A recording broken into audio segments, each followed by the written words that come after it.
Ayan, Tuesday morning sa lahat mga kapiks. For today's video, kakape muna ako before po ulit ako maglaba. Medyo mainit po ngayong umaga mga kapiks. So hindi pa ako naggamit ng washing. Ako'y mag-hand wash naman po ngayon sa paglaba mga kapiks.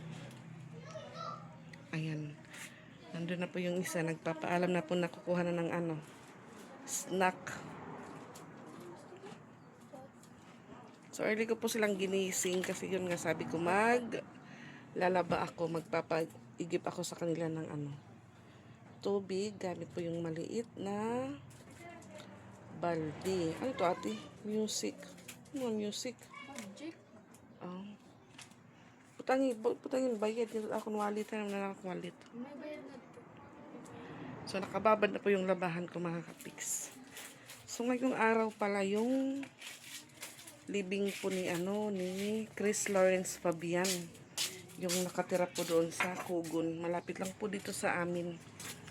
Malapit na medyo malayo na. Kailangan mo din pong sumakay ng pedicab papunta sa kanila. So ayan. Mainit na morning. Tapos maya-maya pag tanghali, aambon na naman. So yun nga mga kapiks, ang ganda pala ng parade of lights kahapon.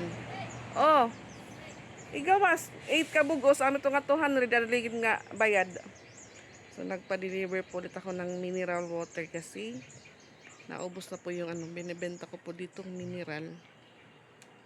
Yung in-order ko po, minsan 6 or 7. Naubos po siya sa 2 araw, minsan 3. Kaya kailangan ko agad magpa-deliver ulit. Yung problema, may araw na hindi pa ako na dideliveran po dito kasi mas inuuna po nila yung medyo malayo. Tapos yun nga, yung marami din pong kinukuha. Paggabi, nakahabol po doon si Ate Ezra. Kasama niya po yung kapatid kong lalaki na may motor. Tapos kasama din po yung isang kaibigan niya. So tatlo po sila. Sabi niya, mapunta tayo. Sabi ko, nung hapon pa lang, tinanong ko kayong dalawa kung gusto nyong pumunta doon. Sabi niyo ayaw namin kasi umuulan. Tapos masakit sa paa pag baka malayo na naman yung lakaran kasi last year po na pagpunta po namin doon. Yung kasama ko yun sila Rose Ann, si Piang, ako, si Isra, tsaka si Patpat. Yung nangyari mga kapiks, umalis po kami dito, alas 5 na ng hapon. Tapos yun nga, po kami ng motor, nagpakyaw. Agoy ang traffic. Buti na lang po may naabutan pa po kaming parade of lights. So doon kami dumaan or pumesto sa may LDD. Kaya ayun. Enjoy na enjoy si Ate Ezer kasi nakapunta din po siya ng peryahan. Dumiretso sila doon ng uncle niya. Kasi walang problema kapiks pag may sasakyan na mga ganong lakad. Kasi kahit saan po yung yung gusto niyong pasyalan, makakapasyal talaga mga kapiks. So ayan. Yaw po muna tayo dito kasi yun nga yung labahan ko. Binabad ko muna. Ang tahimik po ng ating kapaligiran.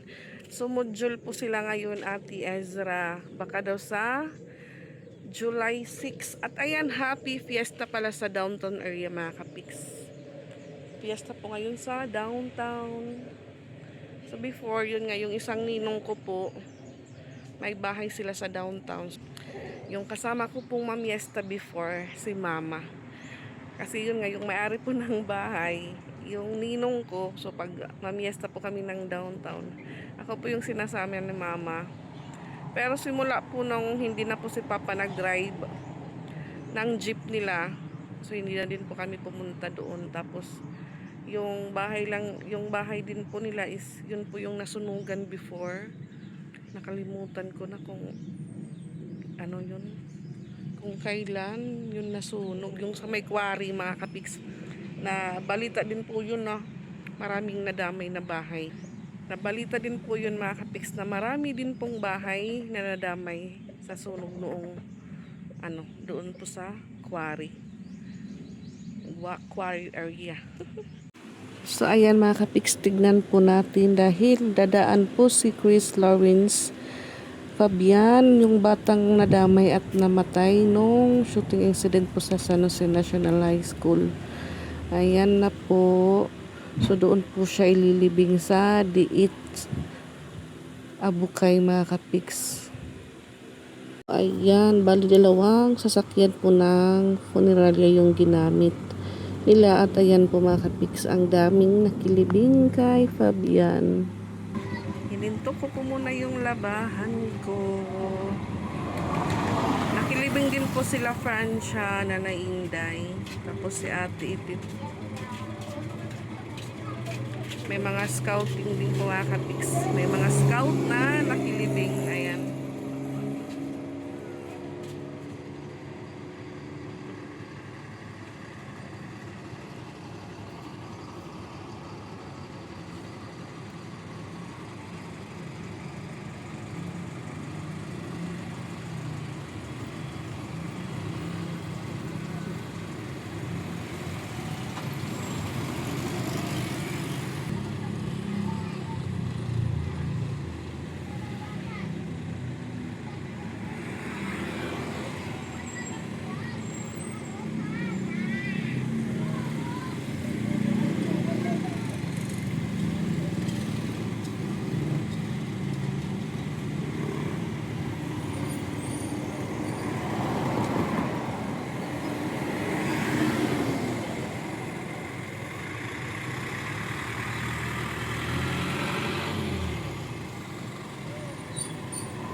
Na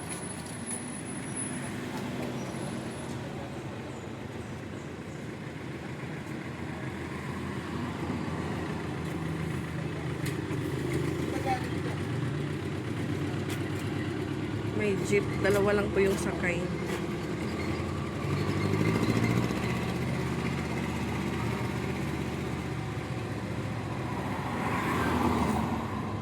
Madami po yung private car. So may multi-cab na dumaan siguro. Service din po yun, walang pasahero.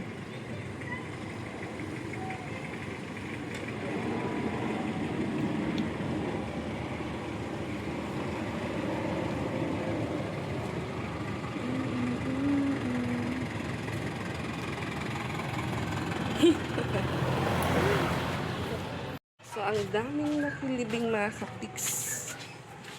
So bali tapos na po ako sa unang babad ko. Nasa pangalawang labahan naman pa ako mga kapiks. So ayan, nakapag-dryer na po ako. Unang salang ko po yan mga kapiks. At punta naman po ako sa balon para magbanlaw. May music po sa Rose Ann, may music. So kaunti lang po yung nilaban ko po ngayon mga kapiks. Kaya hindi pa ako naggamit ng washing. Hi, Dian! Ayan po yung labahan ko. Churan! So, pigain ko naman po yung pangalawang dryer. Pero lang ni kasalang dyan. Kumanin ni Zion. So, dito po tayo nakapagbanlaw sa balon dahil wala pong may naglalaba. Si Tito Dian, naglaba po siya. Ano, naglaba ni Kabi? Papa. Aw. Yan, banlaw po muna tayo ng mga short. So, kanina yung dryer pang dalawang beses na ikot na po yun. Dryer ko lang po siya kasi yun ngayong panahon po ay umuulan at lalabas na naman po yung sikat ng araw. Ayan po yung aking muscle, charis. So si Patpat galing po siya ng Pustanis kasama si Tiyang. Bumili po sila ng mauulam ngayong tanghali. Bumili si Tiyang kasi bumili po siya ng lumpia. Ako naman po, nagpa-reserve pa ako ng gulay, pakbit. Tapos syempre, di po mawawala yung vegetable lumpia. Favorite po yun ng dalawa din.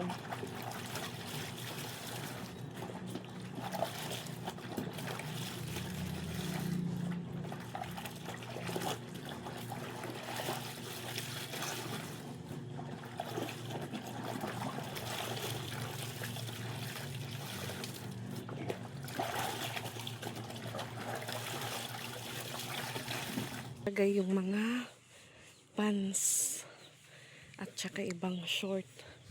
So naka-dryer na po ito mga kapiks, nilabas ko lang para kahit papaano maano na po siya ng hangin. So yung mga short naman po ng ibang bata, yung maliliit saka maninipis, nandun naman po sa taas. Doon ko na lang nilagay. Ayan, dapat po sila timbang. Ang oras ay 1:09 na. 1:09 na po mga kapiks at magla-lunch pa lang po kami ng mga bata. So yung iba, ayan, dito din po naka-hanger. Ayan.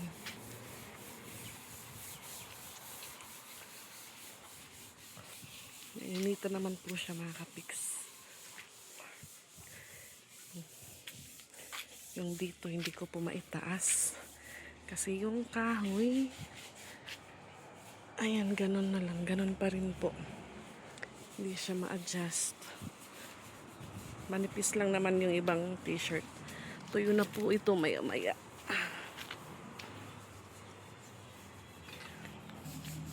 Tara po mga kapiks, lunch tayo. Ayan po yung ulam namin ngayong tanghali. Ayan, pansit, tsaka yung lumpia po nila parang cheese stick. At ito naman po ay pakpit. May natira pong adobo. Kain po tayo. Tara po, kain po tayo mga pigs. Sige na. In the Father, the Son, and the Spirit. Amen. Bless the Lord for this day gift, which shall bar to save our dad one thing to Christ, O Lord. Amen. Father God, please provide food for those who need it. Amen. So yung kanin po namin, natin lang po mga kapigs. Sige na, kaano ka mo. Maraming kutsara na iba, Pat. Bago naman kutsara, Pat. Tinidor para pansin.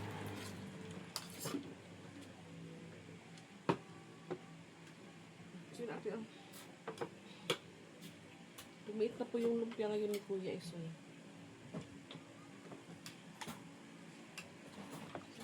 Buti na lang po pinahinaan na po ni kutsara, Pat.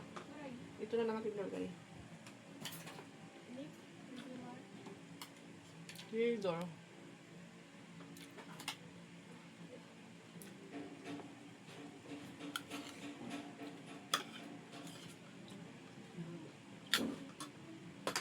Kaon na.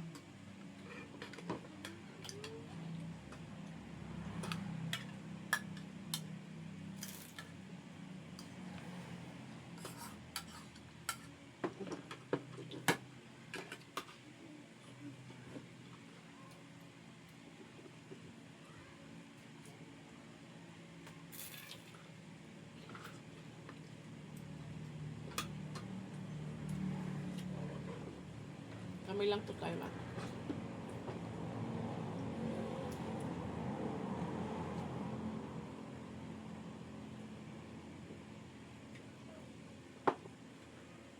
Berani?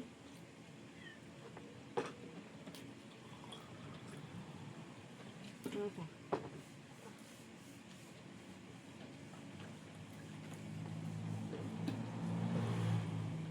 Iyawa, iti ako doon, kakabulos.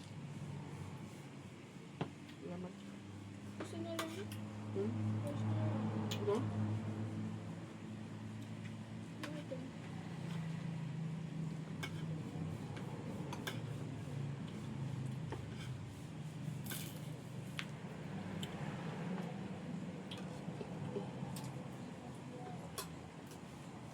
Kamuha na ba ko tao? Mamo? Ayun, ganyan siya. Kaya bagay diba? Ito ay Robert, kanya AJ. Basket mo? Tapos yes. Ano din na? Matiya ka mo.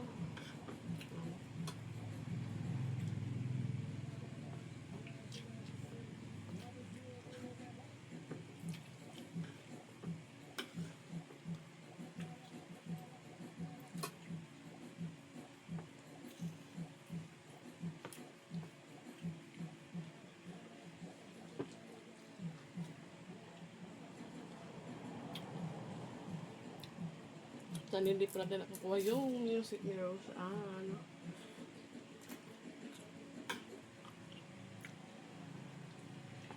So, doon, pinutusan ko po si Patpat na yung gano'n kayo sa penayan po yung views ng, yung sounds mga kapiks.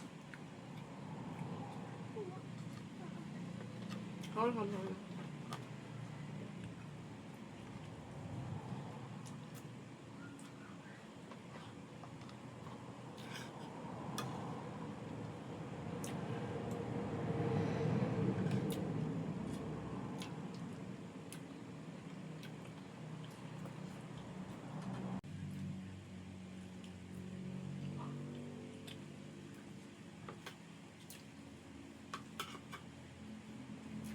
Pag kumakaon.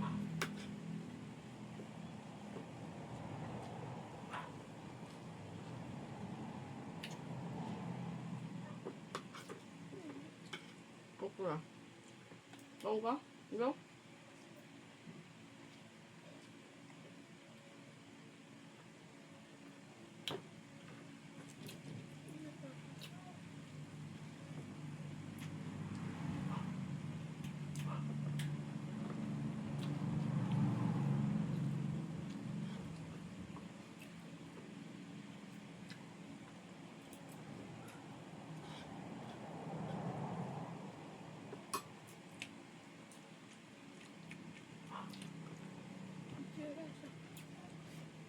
Ano? Ano to?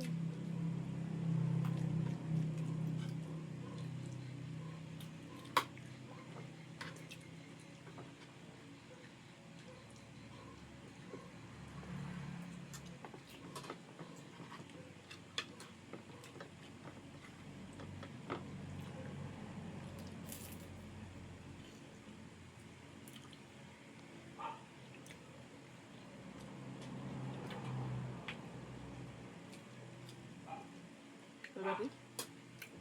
Ngayon? Nah. Ano? Ano man? Wala.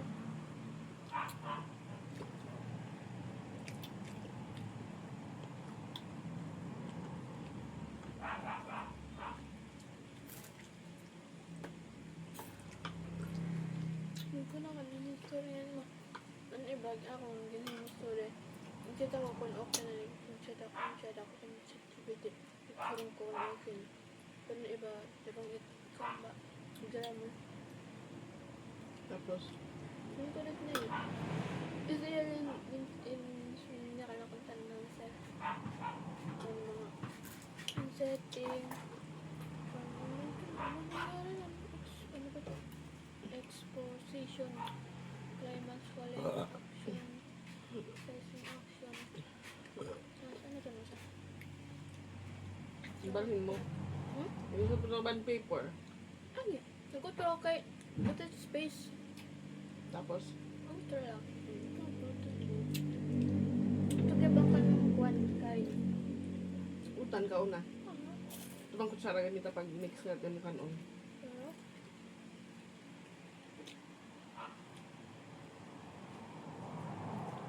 Ano pag sutin ka magpag... Madawa kamot nga kakuha. kaya ang kwan. Ay, pag suwad nga, diri ka kuan. Ay, lumatak kamot.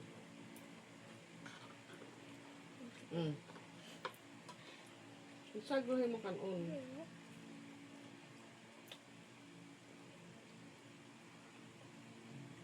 Na ikidra sa tiyak kamot. Nakuha na. I-close lang nga, sugad la. Sugad la, oh. Oh. Excuse. Sugad. Hindi mo kanon nila.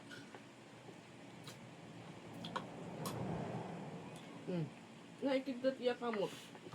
Pero sugad yung pagkaon. Sugad kamot ta sugad. Dapat pagkamot. Ano ba? Ano no? Ano? Po! Bumulan kan mo.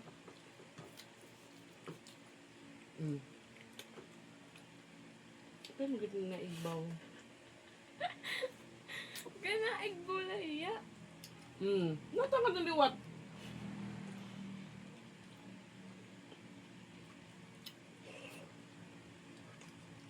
Pansit at isra.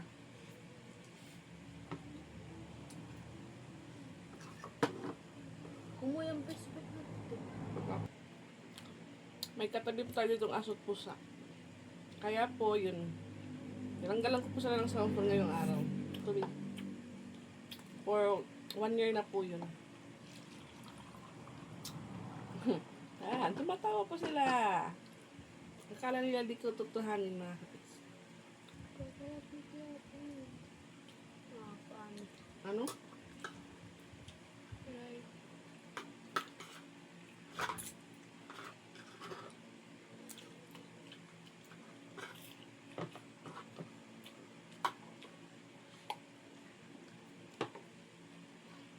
Wala yung pahong labahan na. So, pagkatapos na naman po maligo ngayong araw, another labahan na naman po. Si Patpat, dun po talaga siya palaging nakatambay sa taas. Kahit mainit, na may electric fan din po, yung isang electric fan, yung kulay white and blue, yun po yung gamit niya sa taas. Bunda ka nito. Hindi niya po alintana yung ano, hindi niya po ramdam yung init ng bubong doon.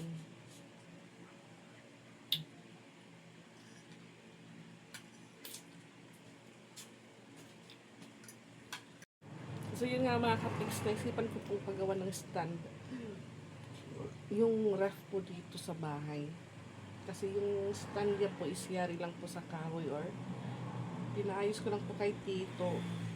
So, sinabihan ko po yung kapatid ko na lalaki kong may kilala siyang welder na pwede kong paggawan ng stand po dito. Yari sa napatong putaw. Yari sa tubo. Yari sa angle bar. Wow, angle bar. So, yun na po yun mga kapiks. So, sabi ng kapatid ko, bumili daw muna ako ng gulong. Yung maliliit po na gulong kasi yung gusto ko pong ipagawang stand is may 4 po siya na gulong para pilit ko lang po ilipat-lipat yung ref. Pwede ko po siyang i-abante o atras habang linilinisan naman po sa ilalim. Pero malinis naman po yung ilalim po ng ref mga kapiks. Yung sa akin lang kasi baka po siya mahulog. Kasi hindi po tampay. Hindi po pantay yung kahoy po na inayos. Tapos sa ilalim po may nakalagay din pong tile. So itubog na ito. Ayan, nag-ano na po si Ate Ezra ng mga tirang pagkain. Ito. May karoon pa nga ito. Tubungin mga misay. So, ayan mga kapiks, hanggang dito lang po muna yung vlog po namin ngayong araw. See you in our next vlog. Bye-bye po. Bye, Ate Ezra. Bye.